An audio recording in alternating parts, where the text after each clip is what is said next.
तो कहाँ तीसरा नंबर लिखा दिए थे ना, तीसरा पॉइंट। अच्छा,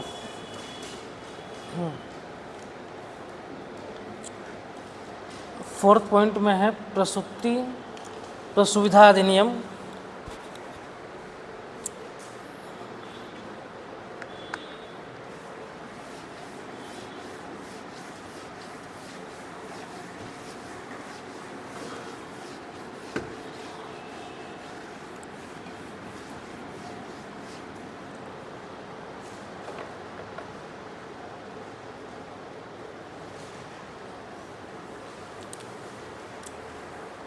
फोर्थ पॉइंट में है प्रसुविधा अधिनियम।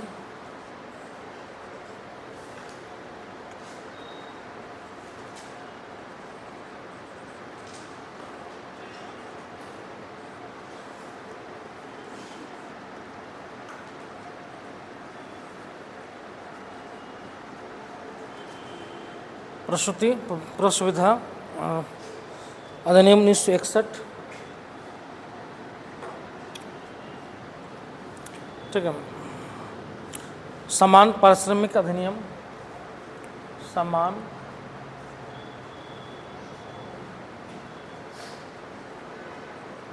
पारिश्रमिक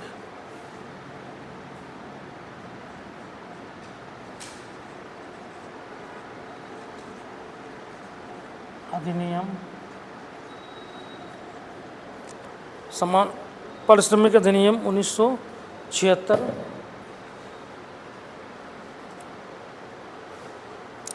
नेक्स्ट है, बस इतनी है। अधिनियम 1976 को महिला कर्मचारियों के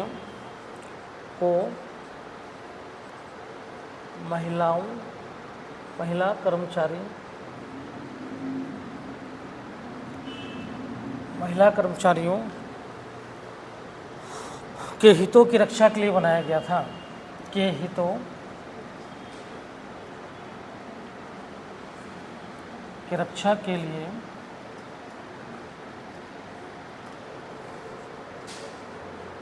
बनाया गया था।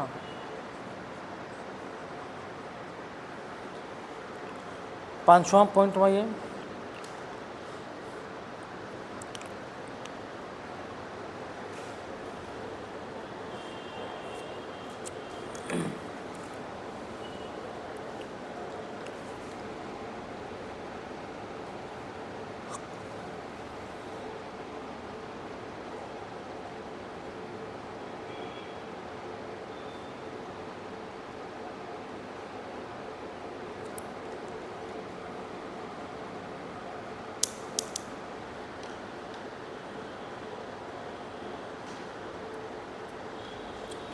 हो गया। पांचवा पॉइंट,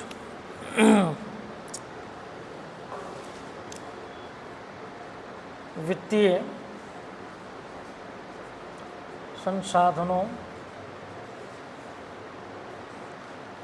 संसाधनों के प्रयोग के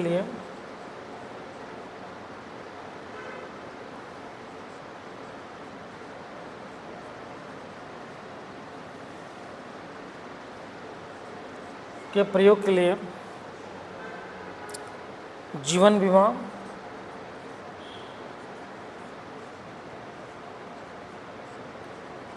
का राष्ट्रीयकरण,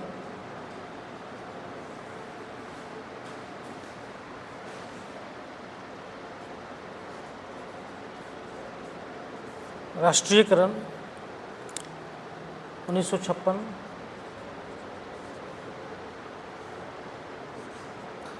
राष्ट्रीयकरण 1956 14 प्रमुख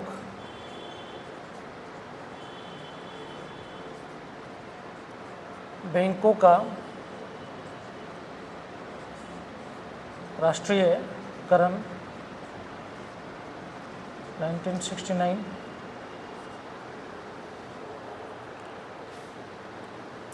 ठीक है। सामान्य बीमा का राष्ट्रीयकरण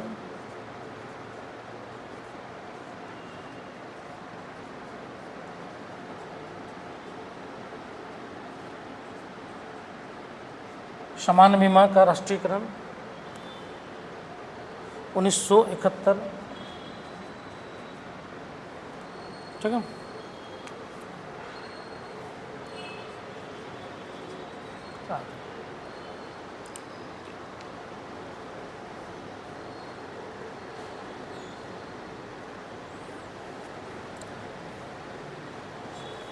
उसके नेक्स्ट छठा नंबर मिलेंगे तो खादी एवं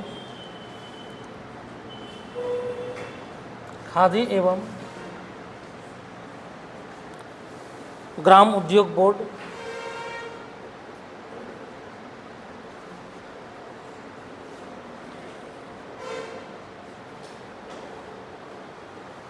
दोनों कहाँ थी सुबह वाला क्लास में?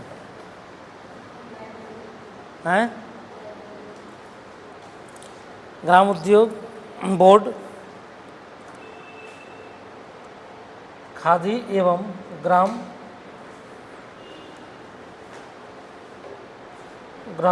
उद्योग आयोग,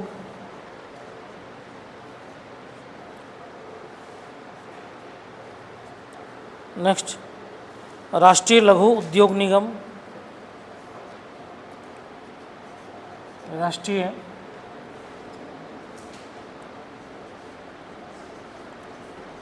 लघु उद्योग निगम,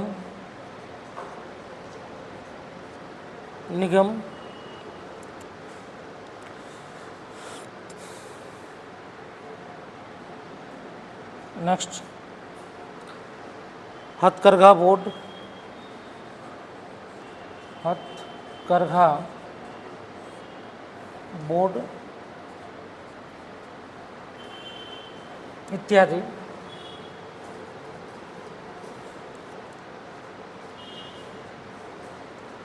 ग्रामीण क्षेत्रों में कुटीर उद्योग विकास,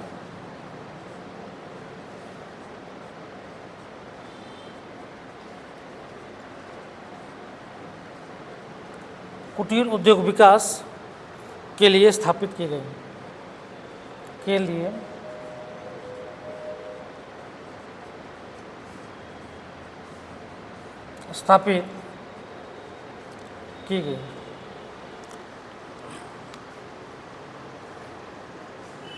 ठीक है।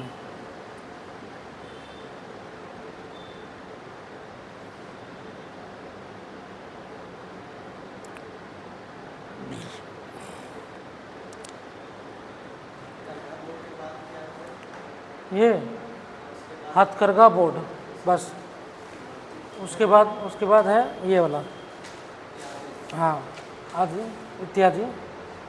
और उसके बाद लिखोगे नीचे से ग्रामीण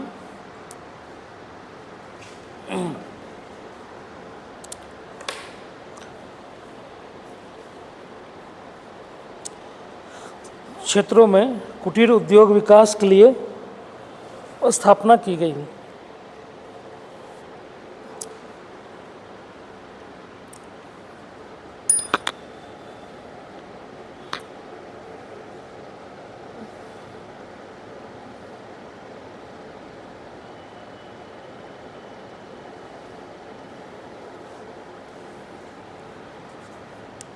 अच्छा,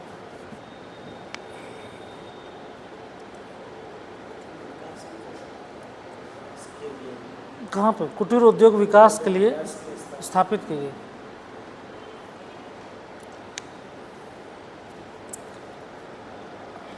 हो गया।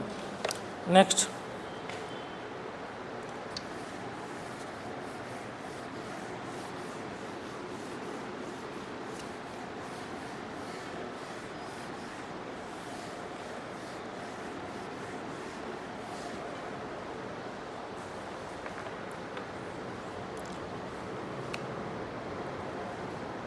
सेवन नंबर में ले लो, सामुदायिक विकास कार्यक्रम।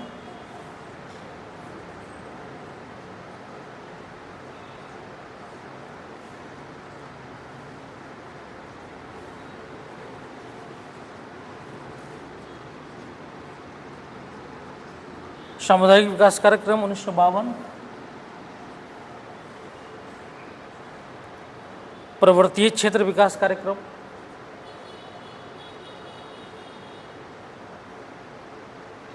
पर्वतीय क्षेत्र विकास कार्यक्रम,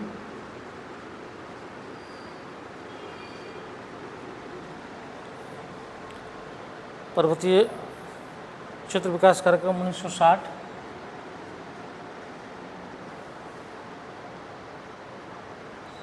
नेक्स्ट, सूखा संभावित क्षेत्र कार्यक्रम,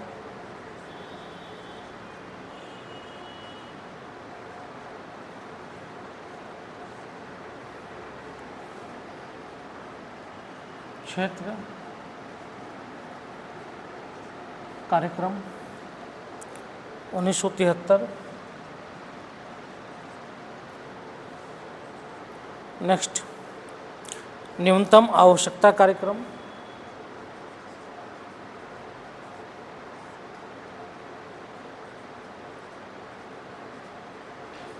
न्यूनतम आवश्यकता कार्यक्रम, ठीक है, 1974।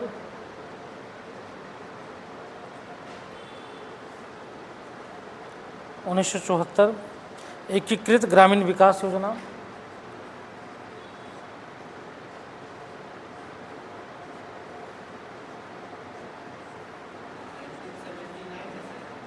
कौन सा?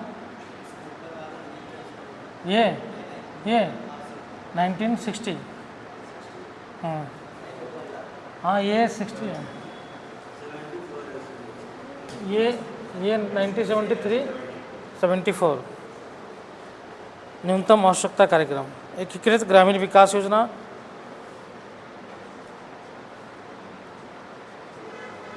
1978। ठीक है। नेक्स्ट है जवाहर रोजगार योजना,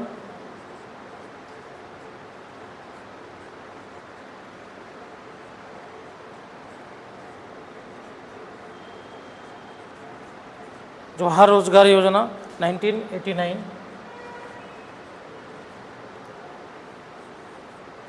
नेक्स्ट है स्वर्ण जयंती ग्राम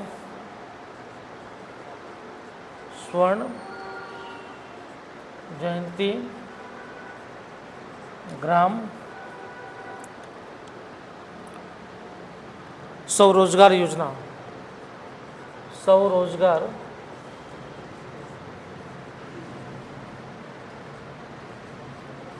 योजना 1999।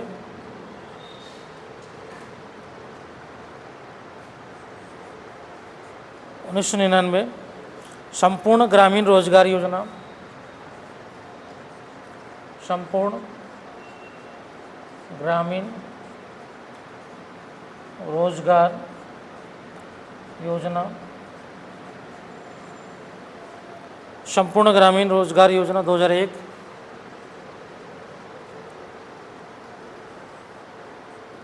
नेक्स्ट राष्ट्रीय ग्रामीण रोजगार गारंटी योजना,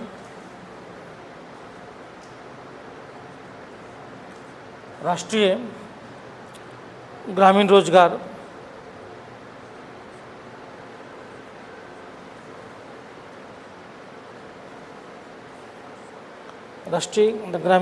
गारंटी योजना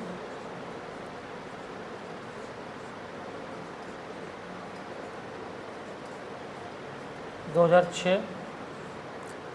ठीक है। इसी को बाद में महात्मा गांधी जो है, महात्मा गांधी ग्रामीण रोजगार गारंटी योजना कर दिया गया। ठीक है, 2006।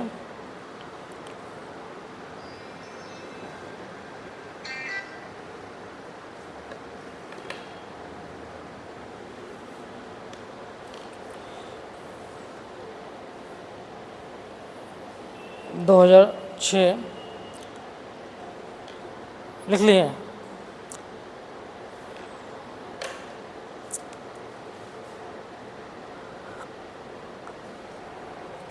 नीचे से लिखो आदि को मानक जीवन जीने के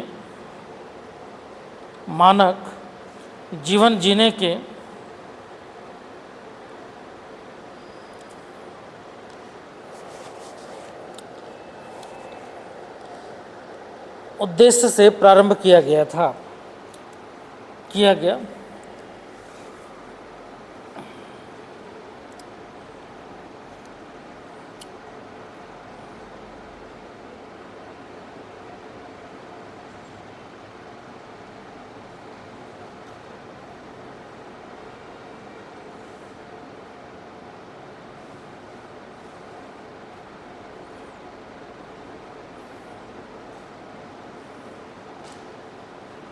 नेक्स्ट लिखो, कृषि को आधुनिक बनाया गया। नेक्स्ट पॉइंट 8 नंबर ना, 8 नंबर लिखो, कृषि को आधुनिक बनाया गया।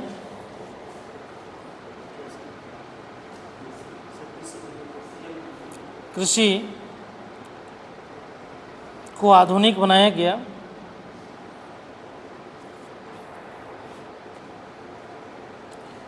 इसमें कृषि उपायों में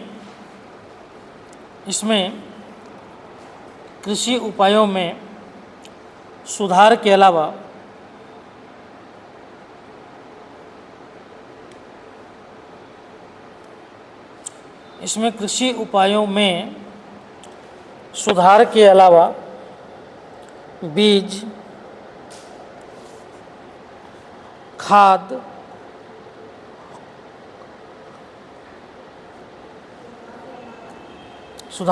बीज, खाद, एवं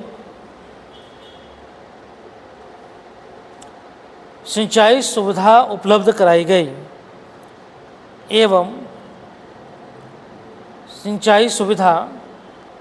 उपलब्ध कराई गई।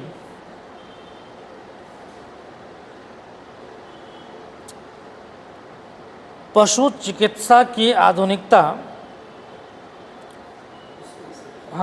पशु चिकित्सा की आधुनिकता के लिए कई कदम उठाए गए।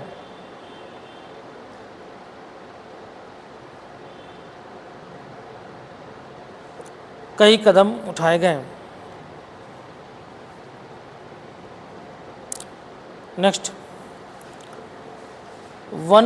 वन्य जीव संरक्षण अधिनियम। नेक्स्ट पॉइंट 9 नंबर पॉइंट है, वन्य जीव ब्रैकेट में संरक्षण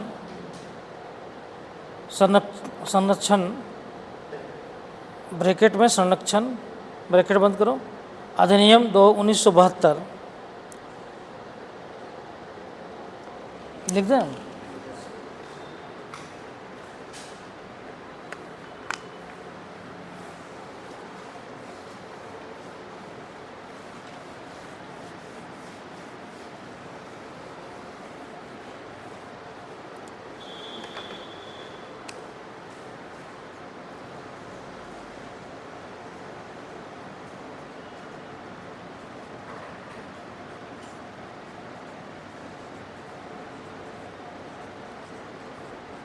ठीक है, वन जीव संरक्षण अधिनियम 1972।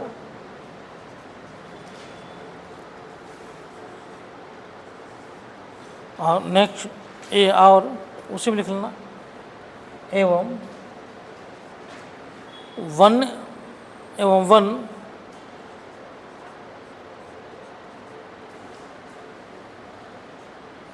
संरक्षण अधिनियम 1980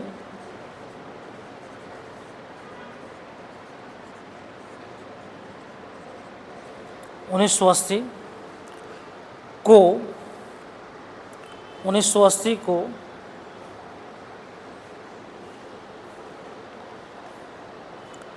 वन्य जीवों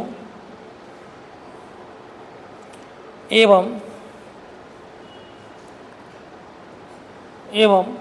वनों के लिए, उसी में लिखो, एवं वनों के लिए,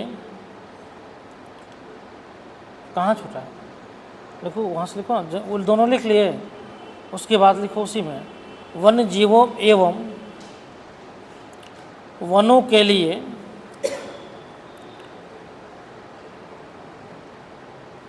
वनों के लिए सुरक्षा कवच के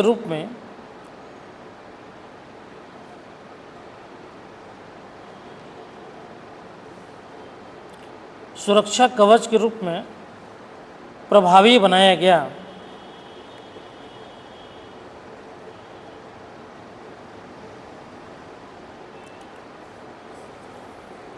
अब उसी में लिखना जल एवं वायु, उसी में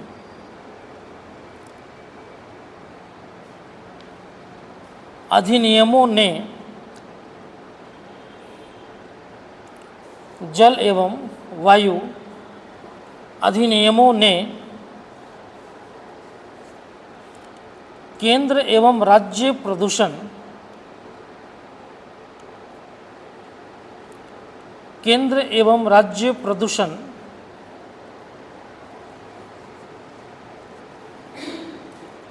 नियंत्रण बोर्ड स्थापित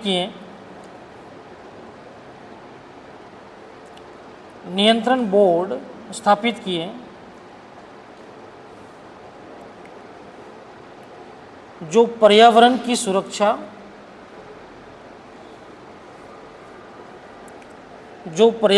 सुरक्षा एवं सुधार में कार्यरत है।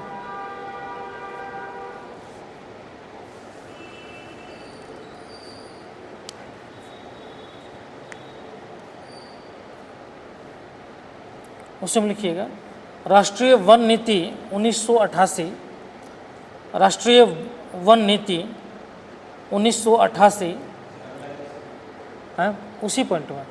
हाँ, राष्ट्रीय वन नीति 1988 का उद्देश्य वनों की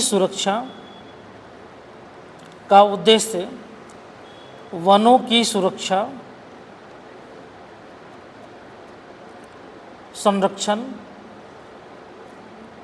और विकास करना है।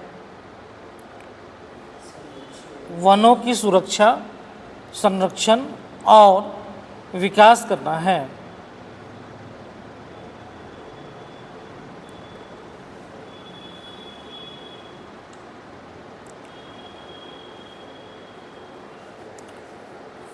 नेक्स्ट पॉइंट लिखिए 10 नंबर त्रिस्तरीय पंचायती राज व्यवस्था। त्रिस्तरीय पंचायती राज व्यवस्था को स्थापित किया गया।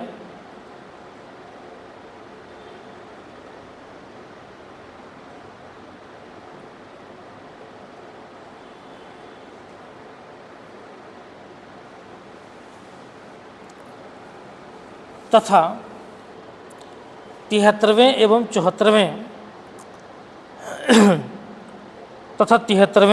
74वें संविधान संशोधन के द्वारा ब्रेक उसमें लिख लीजिएगा 1992 1992 73वें एवं 74वें संविधान संशोधन 1992 के द्वारा पंचायती राज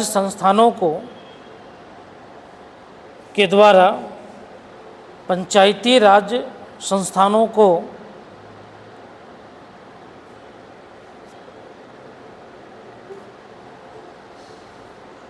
संवैधानिक दर्जा दिया गया। संवैधानिक दर्जा दिया गया।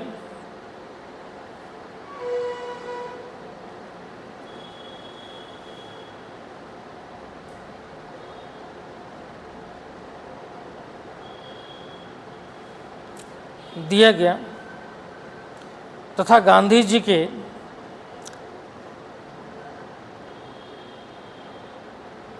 सपने को पूरा करने का प्रयास किया गया। तथा गांधी जी के सपने को पूरा करने का प्रयास किया गया।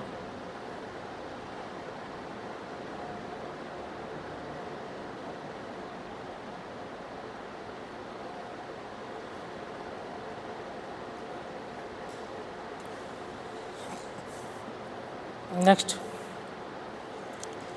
कुछ राज्यों में, हाँ नेक्स्ट पॉइंट, कुछ राज्यों में गायों,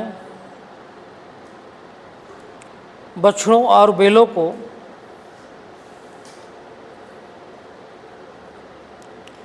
गायों, बछड़ों और बैलों को काटने पर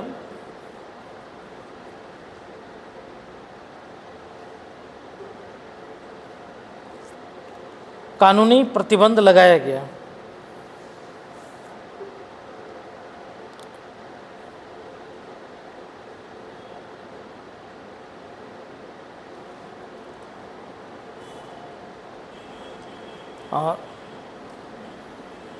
कानूनी प्रतिबंध लगाया गया। और एक पॉइंट और लिख लो, भारत ने गुट निरपेक्षता, नेक्स्ट पॉइंट, भारत ने गुट निरपेक्षता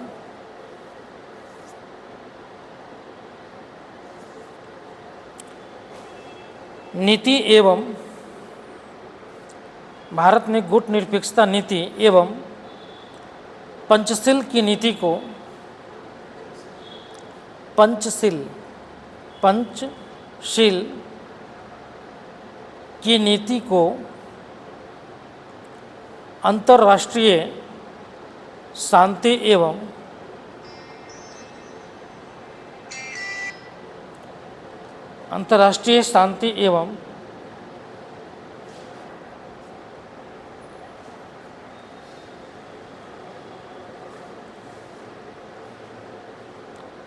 देखिए, अंतर्राष्ट्रीय शांति एवं सुरक्षा को बढ़ावा देने के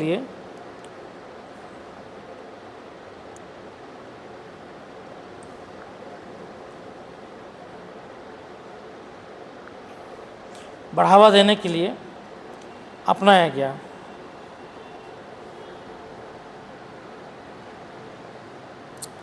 ठीक है, अब लाइन चेंज कीजिए, लिखिए उपरोक्त मतलब जो ऊपर दिया गया है ना, उपरोक्त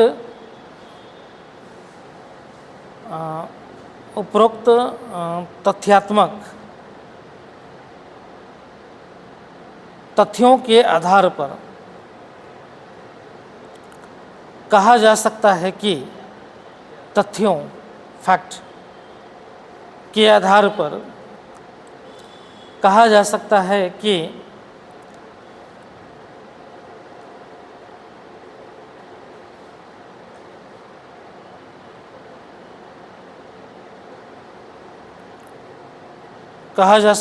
कि नीति निर्देशक सिद्धांत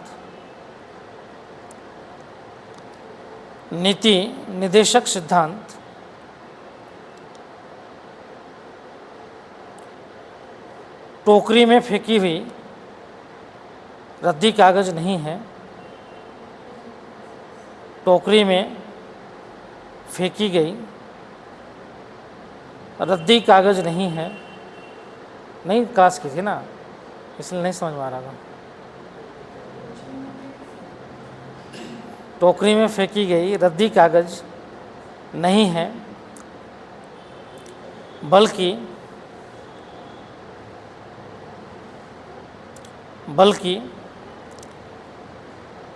यह राज्य को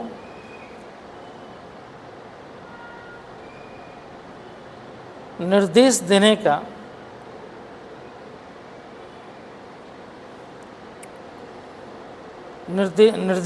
का सिद्धांत है।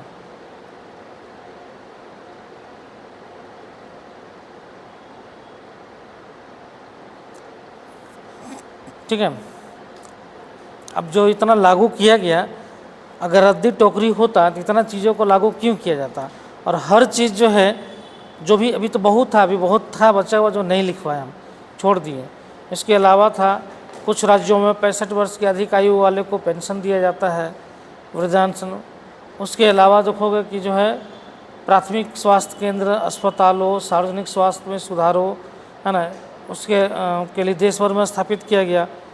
खतरनाक बीमारियों जैसे मलेरिया, टीबी, कुष्ठ रोग, एड्स, कैंसर, फाइलेरिया, कालाजार, है ना, गलघोंटू, जापानी बुखार आदि को समाप्त करने के लिए विशेष योजनाएं चलाई गई, है ना। प्राचीन एवं ऐतिहासिक स्मारक एवं पुरातात्विक स्थलों के लिए जो है बहुत है, सबको नहीं, मतलब मोटा मोटी हम लिखवा दिए, ठीक है।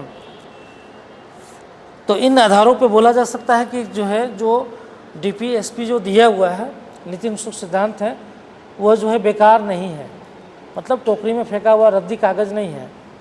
क्योंकि आलोचना किया जाता है, क्योंकि इसको आलोचना किया जाता है कि जो है इसे एग्जाम्पल दिया जाता है कि जब उसको कोई भी व्यक्ति को अगर खाना दिया गया और वो खा ही नहीं सकता है, खाना तो दे दिया गया लेकिन वो खा नहीं सकता है, तो वैसे खाना देने से उसको क्या फ़ायदा है?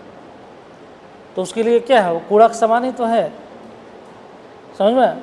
तो इसलिए आलोचना किया जाता है कि जब व्यक्ति के पास खाना है और वो खा नहीं सकता है तो फिर वो कूड़े के समान है। उसी तरह भारतीय संविधान में जो नीति अनुसूची सिद्धांत है, जो दे तो दिया गया है सिद्धांत कि ये सिद्धांत है, लेकिन जब इसको लागू ही नहीं कर सकते हैं तो फिर ये तो रद्दी टोकरी के समान है, कोई फ़ायदा ही नहीं है इसका, ठीक है। तो लोग आलोचना करते हैं कि जो है ये बेकार है, ये रद्दी टोकरी में फेंकने लायक है, लेकिन हम इसको इस आधार पर काटेंगे कि नहीं, ये रद्दी टोकरी के फेंकने लायक नहीं है, बल्कि राज्य सरकारों के लिए क्या है, एक निर्देश है, और राज्य सरकार इन निर्देशों के आधार पर कार्य करती है, योजनाएं, कार्यक्रम या विधियों का निर्माण करती है। और अभी तक उसमें ये भी जोड़ सकते हैं कि अभी तक विभिन्न राज्य सरकारों ने जो है अपने समय में राज्य की नीति अनुसूची सिद्धांतों को लागू करने के लिए कई जो है सुधारात्मक प्रयास किए गए हैं, कई प्रयास किए गए हैं, जिसमें से एग्जाम्पल के रूप में आप ये दिखा देंगे। जो भी योजनाएं चलाए गए हैं, समझ में, जो भी योजनाएं चलाए गए इसको दिखा देंगे, है ना। और दिखाकर आप कंक्लूड करिएगा कि इस आधार पर कहा जा सकता है कि इसका महत्व है।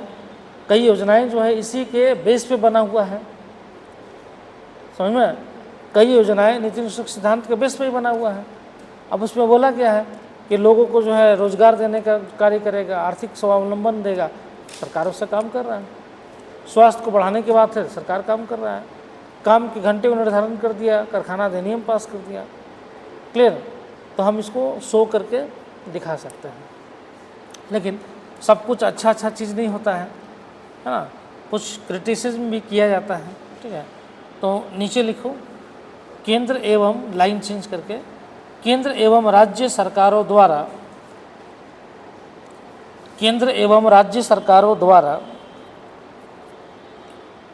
उपरोक्त कदम उठाए जाने के बावजूद केंद्र एवं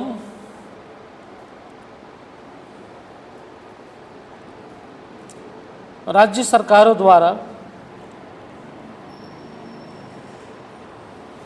उपरोक्त कदम उठाए जाने के बावजूद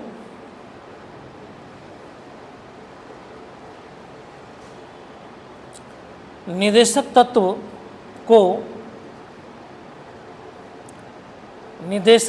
को पूर्ण एवं प्रभावी तरीके से लागू नहीं किया जा सका।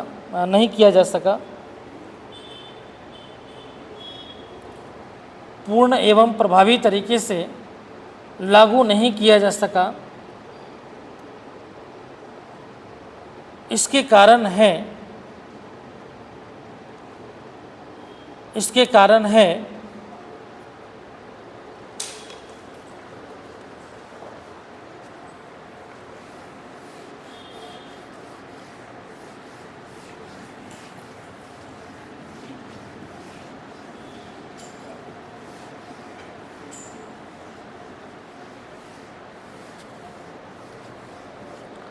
इसके कारण है ठीक है,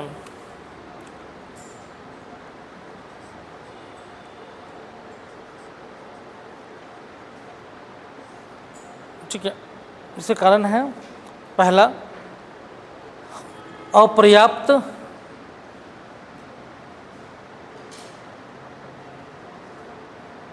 वित्तीय संसाधन।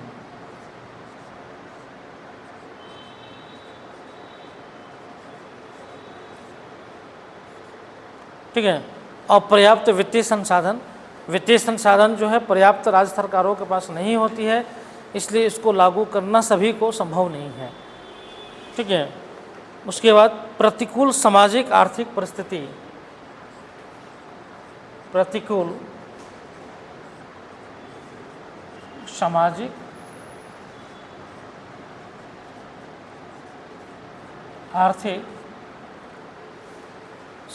आर्थिक परिस्थिति। ठीक है, प्रतिकूल जो है सामाजिक आर्थिक परिस्थिति, जनसंख्या विस्फोट,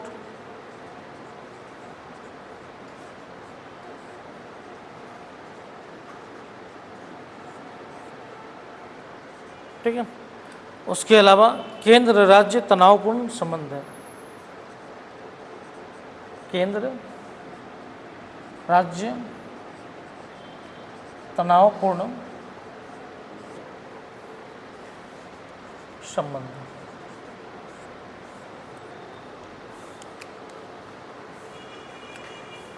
ठीक है, ये जो है रीजन है जिसके कारण जो है केंद्र और राज्यों के बीच में जो है तनावपूर्ण जो है संबंध के कारण जो है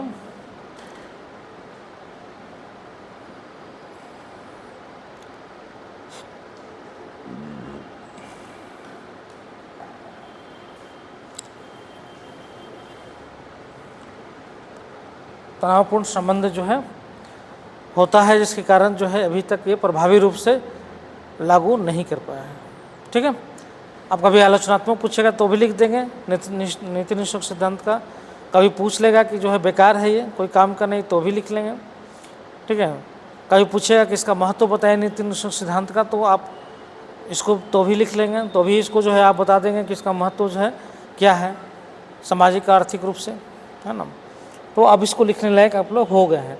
फैक्चुअल चीज़ को अलग है, एनालिटिकल चीज़ों को हम बता दिए हैं। ठीक है,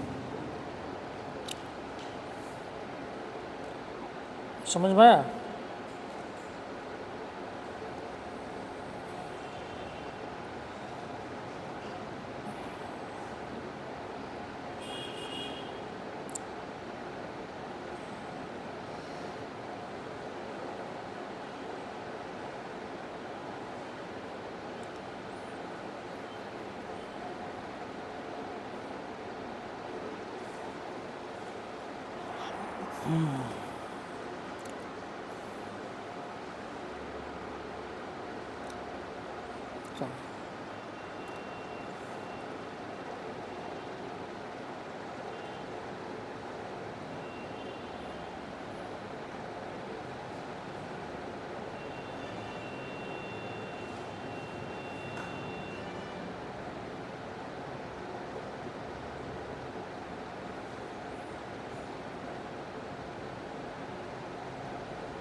ठीक है, इसमें अब एक पॉइंट और है।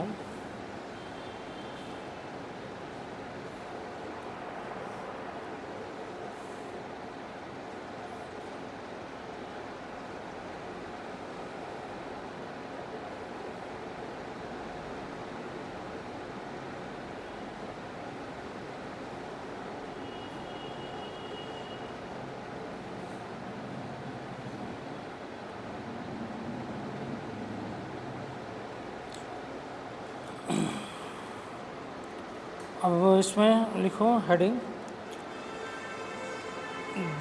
डीपीएसपी का वर्गीकरण। ठीक है, कभी कभी वर्गीकरण पूछ देता है।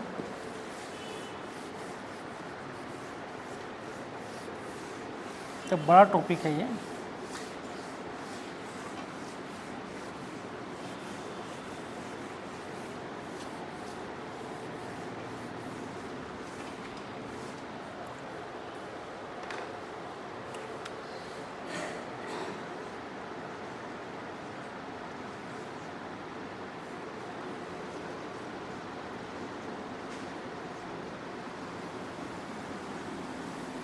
यहाँ पे हम समझाने के लिए डीपीएसपी लिख दे रहे हैं, आप लोग यूज नहीं कर लीजिएगा वहाँ पे जाकर, वहाँ पे हिंदी में लिखिएगा राजकीय नीति निर्देशक सिद्धांत, है ना, यहाँ पे शॉर्टकट में डाल दे रहे हैं हम, तो आप लोग यूज नहीं कर लीजिएगा कि मतलब जो है डीपीएसपी सबको लिखते चले जाइएगा कॉपी में, और अब जो है टफ हो रहा है कॉपी चेक होना मेंस का, पता है ना, अब टफ हो जाएगा कॉपी चेक होना।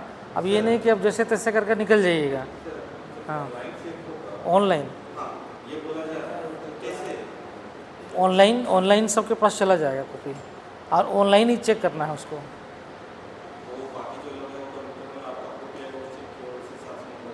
जैसे अब मतलब ऑनलाइन पोर्टल बना दिया जाएगा, डेस्क, है ना, जितना भी कॉपी आया है सबको उस ऑनलाइन पे जो है स्कैन करके डाला जाएगा, ठीक है, स्कैन करके डाला जाएगा, लेकिन उसमें जो है रोल नंबर और कोड नहीं डाला जाएगा, रोल नंबर और कोड नहीं होगा, मतलब किसका कॉपी है किसी को पता नहीं है, ठीक है, स्कैन करके डाल दिया गया।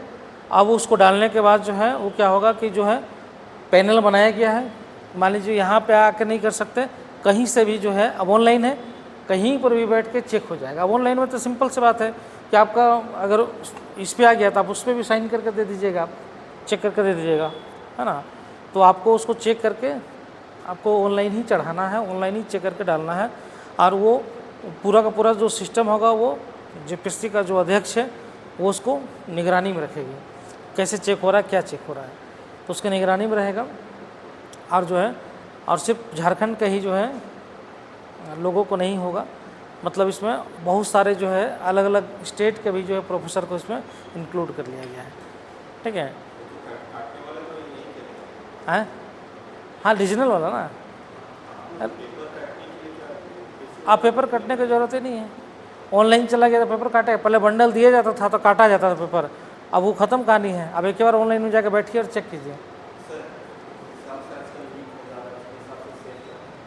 क्या बोले? नहीं तो ये एग्ज़ाम होने के बाद क्या है ना, एग्ज़ाम होने के बाद क्या है ना, हाँ ये हो सकता है लीक हो अगर हो गया नंबर, और मान लीजिए कि अगर आपको दिख गया कि मेरा कॉपी है, राइटिंग तो पता चल ही जाएगा, तो फिर इंटरव्यू में जो है उसको प्रभावित कर देगा। अब देखिएगा मेरा इतना नंबर आया है, कम नंबर है, इंटरव्यू कॉलिंग तो आ जाएगा लेकिन फाइनल सिलेक्शन नहीं होगा, तो इंटरव्यू में सेटिंग करना स्टार्ट कर देगा कि भाई वहाँ ज़्यादा नंबर उठ जाए तो मेरा हो जाएगा सिलेक्शन फाइनल। लेकिन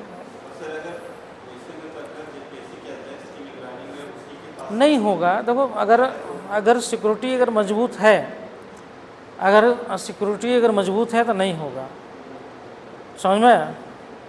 ऐसे तो बहुत सारा जो है पेपर है जो ऑनलाइन ईमेल के माध्यम से आते रहता है। यूपीएससी नहीं किया, जेपीएससी कर रही है, जेपीएससी कर रहा है, जेपीएससी जो है नए तरीके से जो है कर रहा है, सक्सेस हो जाएगा तो और भी जो है राज्य करेगा।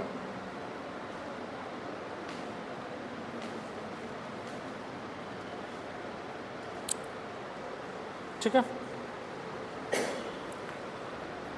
चलो अब डीपीएसपी का जो है वर्गीकरण जो है 3 तरीके से किया गया है। बोला गया है कि जो डीपीएसपी में जो चीज़ें रखी गई है वो जो है 3 तरीके से जो है चीज़ों को जो है उसमें बताया जाता है, व्याख्या उसका। पहला है समाजवादी,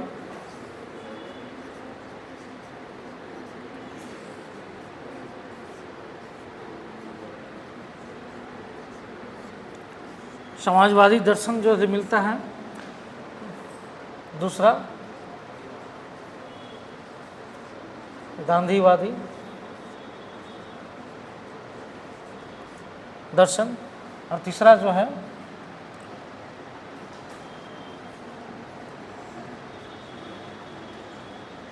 लोकतांत्रिक दर्शन।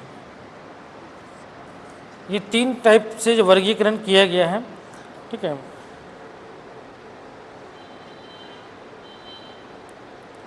तो हम सिर्फ आर्टिकल जो है लिखवा देंगे ताकि सब लिखाया है, इसको हम लोग एक और नाम से इसको बोला जाता है उदार, एक नाम और बोला जाता है उदार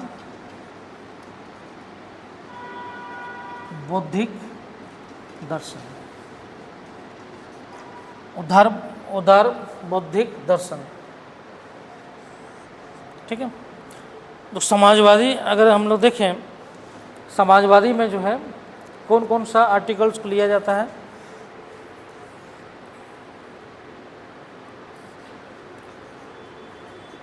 आर्टिकल्स है ना, आर्टिकल्स जो है 38,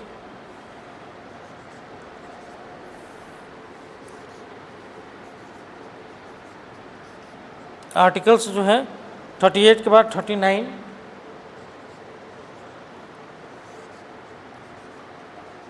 आर्टिकल्स 39A, ठीक है, 39A आर्टिकल्स,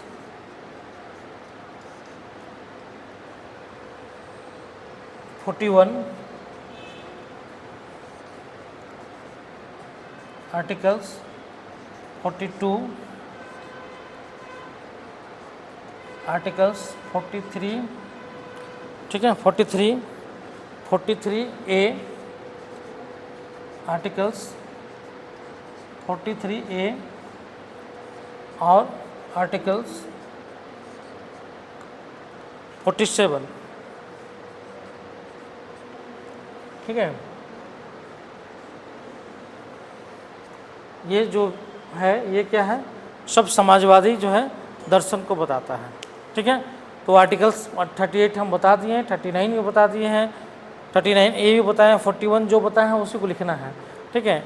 तो आप लोग यहाँ पे अपना आर्टिकल्स के हिसाब से जो हम लिखवाए हैं आर्टिकल्स के अंदर में उसको आप लोग लिखते चले जाइएगा। ठीक है। ये क्वेश्चन हम लिखने के लिए दे देंगे। ठीक है। ये समाजवादी जो है, ये सारे आर्टिकल्स जो है समाजवादी दर्शन को बताता है। ठीक है। दूसरा है गांधीवादी, है ना। गांधीवादी जो दर्शन है इसमें गांधीवादी दर्शन में पहला तो जो है आर्टिकल 40 ही है। ठीक है। आर्टिकल 40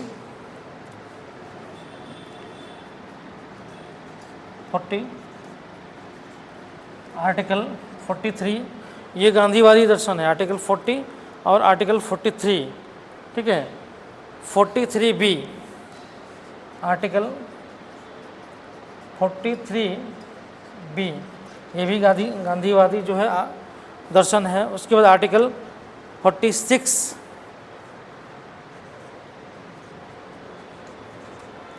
आर्टिकल 46, ठीक है, और आर्टिकल 47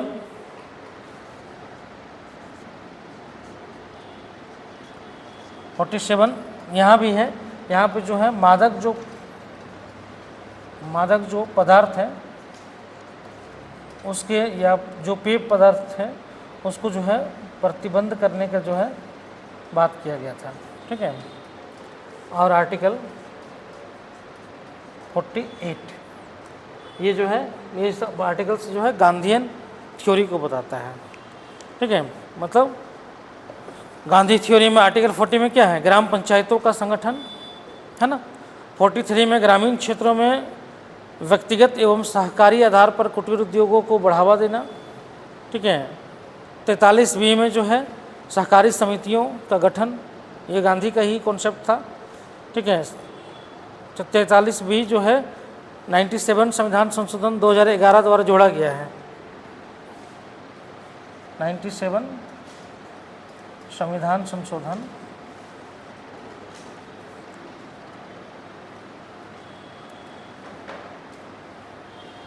संविधान संशोधन 2011 के द्वारा जोड़ा गया है। ठीक है। उसके अलावा है 46 में SC/ST और समाज के अन्य कमज़ोर वर्गों को शैक्षिक और आर्थिक हितों को बढ़ावा देने के लिए जो है राज्य सरकार काम करेगी। ठीक है। और सामाजिक अन्याय और शोषण से बचाने के लिए कार्य करेगी। 47 में है मादक पेय और नशीले पदार्थों के सेवन को जो है प्रतिबंधित करने का जो है बात गांधी जी के द्वारा किया गया था।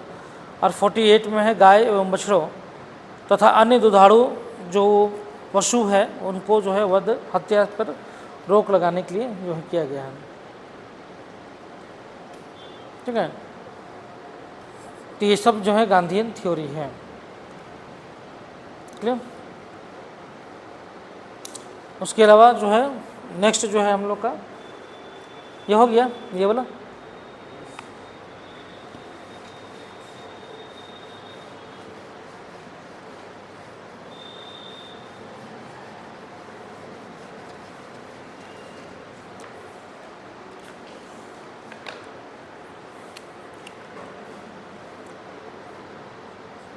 तीसरा जो है आपका जो उदार बौद्धिक सिद्धांत है। ठीक है, उदार बौद्धिक सिद्धांत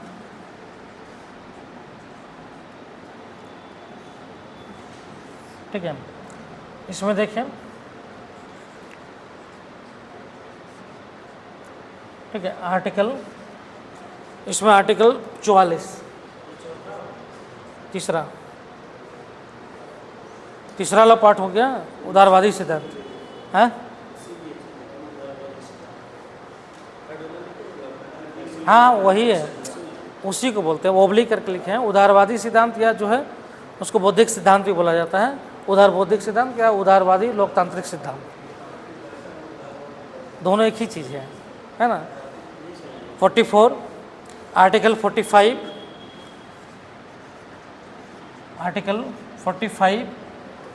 ठीक है, उसके अलावा जो है आर्टिकल 45, उसके अलावा आर्टिकल 46, 48A, 46 आर्टिकल 48A, ठीक है, ये सब उदारवादी जो है सिद्धांत है।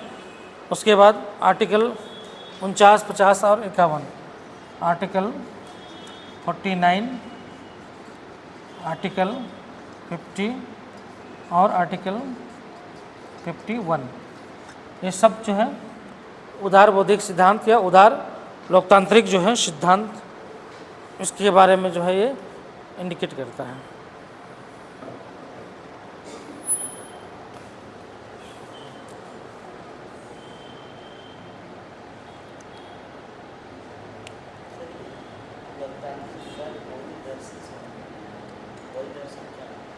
बौद्ध दर्शन नहीं है, बौद्धिक है।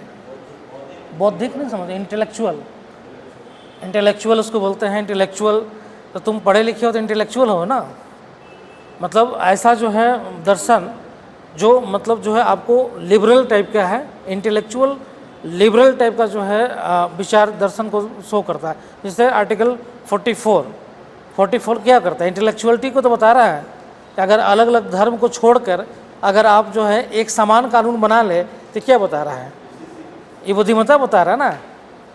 अगर हम कॉमन जो यूसीसी हम लोग लेके आ रहे हैं, यूनिफॉर्म सिविल कोड, अगर हम इसको क्यों लेके आ रहे हैं, इसको क्यों लाने की बात है, क्योंकि ये अलग अलग धर्म के आधार पर कानून बना हुआ है।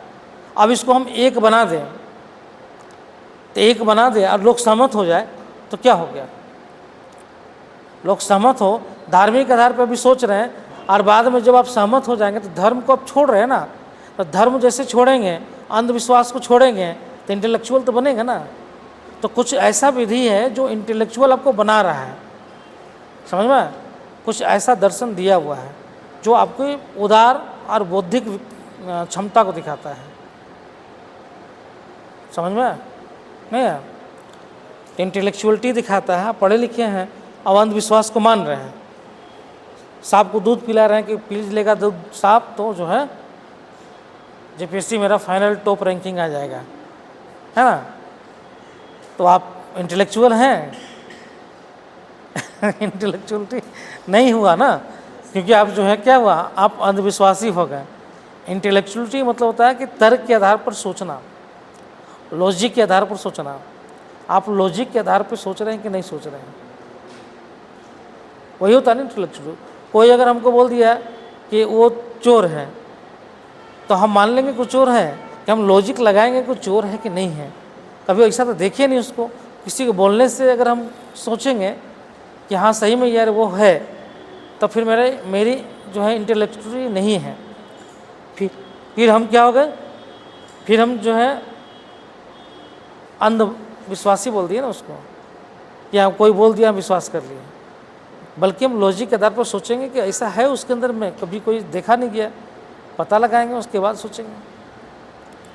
तो मालूम चला कि जो है सांप को दूध पिला रहे हैं, भूत झरवा रहे हैं, है ना, ओझा गुनी के पास जा रहे हैं और जो है किडनी का स्टोन निकलवा रहे हैं। नहीं, एक वो तो वीडियो देख रहे थे कि एक है जो स्टोन निकाल दे रहा है। अब कैसे कैसे का पता नहीं, कैसे मूर्ख बनाता है, समझ में नहीं आता है। यहाँ पेट पकड़ पकड़ के कैसे कैसे करके और चिल्ला उल्ला के जो है निकाल दिया, हाथ में दिखा दिया, देखो स्टोन निकला। अरे कैसे निकाल दिया यार, बिना ऑपरेशन किए, बिना कुछ किए, खाली दबा दबा के निकाल दिया। बोला कि जो छिद्र होता है ना स्किन का, उसके थ्रू हम निकाल देते हैं। बोला कि तुमको तो यहाँ पर बैठना ही नहीं चाहिए, तुमको अमेरिका वाला लेके चला जाता। वहाँ झूठ मूठ का जो है उतना उन लोग एक $50,000 खर्च करता है, लेकिन फिर भी लोग जाता है उसके पास, फिर भी जाता है लोग उसके पास। क्यों? कि भले पढ़ लिख तो लिए। देखो हम लोग हमेशा बोलते हैं पढ़ना अलग चीज़ है, बौद्धिक विकास होना अलग चीज़ है। अब पढ़ लेते हैं, किताब लिए, आप रट लिए, ये वो करके एग्जामिनेशन पास कर लिए, मैट्रिक पास कर लिए, इंटर पास कर लिए, ग्रेजुएशन भी पास कर लिए, लेकिन बौद्धिक विकास नहीं हुआ। क्यों? क्योंकि आप पास करने के बाद भी आप मूर्ख वाला काम करते चल रहे हैं। आपका समझ नहीं है, उस तरह का आपका जो है इंटेलेक्चुअल वैल्यू नहीं आ पाया है, सोच ही नहीं पा रहे वहाँ तक। होता है ना, एक एप्लीकेशन एक अधिकारी के पास खड़ा होने के लिए बोल दिया जाए कि अधिकारी के पास दो, तो हाथ पर कांपना स्टार्ट कर देता है, कैसे देंगे। क्यों? क्योंकि वो अपने आप में कॉन्फिडेंट ही नहीं होता है, क्योंकि वो सिर्फ पास किया है, चोरी चमारी जो भी करना पड़ा तो करके पास कर गया है। लेकिन बौद्धिक विकास तो नहीं होगा। बौद्धिक विकास तो तब होगा जब आप चीज़ों को पढ़ेंगे और ग्रहण करेंगे, जब नॉलेज आपका बढ़ेगा, चीज़ों को आप जानेंगे, तब ना बौद्धिक विकास होगा। तो हाँ, भारत में ओरिजिनल जो साक्षरता दर है, लिटरेसी रेट है, जो आज के रेट में हम लोग 75% 76% मान के चलते हैं।